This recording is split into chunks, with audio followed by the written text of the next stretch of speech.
Hey, you guys, I'm Broderick. I'm out here just to give you a little inspirational spark. Tune into my YouTube channel, True Inspirational Stories. If you have a story out there, comment, and man, I'll help you get it out there and push it forward. Whatever I can do to help them within my power, I'm here for you. But I'll make this short and sweet. I had a friend ask me, Broderick, you post something about divine connection. What do you mean by that? And what if I don't believe in God and the spiritual realm and all that? I didn't either. I'm gonna give you an example of what I mean by divine connection and why I started using that analogy. I remember when I lost my apartment, I moved in with my grandma. I was about 26, 27. I was still on drugs really bad, handlebars, and I had a food stamp card. We got into an argument because she thought I was selling them instead of putting something in the house, which I wasn't. I snapped. I left like I had somewhere to go. You know, the Bible says pride will fall before a man does. So instead of me just playing my role, I act like I had somewhere to go and things to do. So I just left the house. I yelled at her, left the house because I lost my apartment, lost everything I had, my car, all my clothes, my furniture. I had to start back from square one, you know, back at grandma's house in Acres Home. So anyway, I'm outside. I was outside for about 2.5 months. But I'm gonna tell you what I mean by divine connection, and it don't have to be by in a human form. Um, a friend of mine gave me a puppy, and it was a cute little puppy, and I was like, man, what I'm gonna do with a puppy? How I'm gonna feed it? How I'm gonna bathe it? You know, and this and that. He's like, man, just it's for protection, it's for camaraderie, it's for you, man. Just I know you're gonna take care of him. I found him, so we named him Mayhem. He was a pit bull. And so me and Mayhem, we was together for about 2 weeks. I fed him, bathed him. He slept with me wherever I slept outside. I fed him. I fed him scraps. Other people gave me food. I made sure he had water. One day, I said, man, I got to get rid of Mayhem. I can't have him with me. I gotta, I couldn't concentrate. I couldn't have this puppy with me. I thought it was a bear. And so I was walking through the storefront, and this lady come out this tax office, a white lady, and she was like, "Oh my God, I love puppies. I have like 13 at my house." She stays in Kingwood, a big, huge mansion.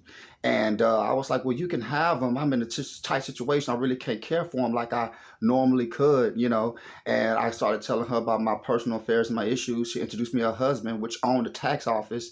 He listened to my story. He let me work with him. Didn't know me from Adam. I could have been a psycho freaky Jason, but God touched his heart, and so he hired me. I worked with him for about 3 weeks. He paid me $30 every single day.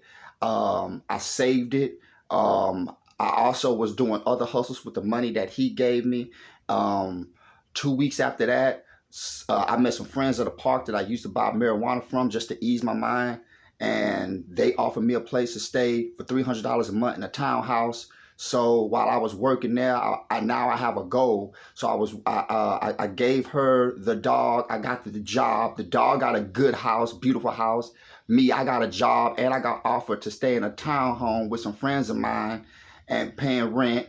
And so when it comes to divine connections, I'm glad that I took the puppy, because if I never took that puppy, the woman never would have came outside to see me with the dog to offer to take care of the dog. So not only did the dog get a beautiful home, I got a job and a beautiful home through that dog. The dog was my ticket off the streets. I was on the streets. I slept outside under a tree, outside, 74 days. And because of that dog, I took care of that dog for 2 to 3 weeks. God saw what I was doing, and I was blessed. That was not a coincidence. That's not nothing coincidental about that. I didn't think a dog was my ticket to get off the streets. So when I say divine connection, it doesn't have to be in a human form. Whatever God touched, it can catapult you 50 years down the road. So that's what I mean by divine connection. And so can't nobody tell me about the supernatural. Me taking care of that puppy got me off the streets because the woman loved dogs. Thank God I had Mayhem with me. I hope he's doing well, and that's about as best as I can get, man. Thank God I had that dog. And thank you guys for listening. Tune in, and like I said, share, like, comment. If you have a story you want me to help you push out, I will. Thank you guys for listening. Peace.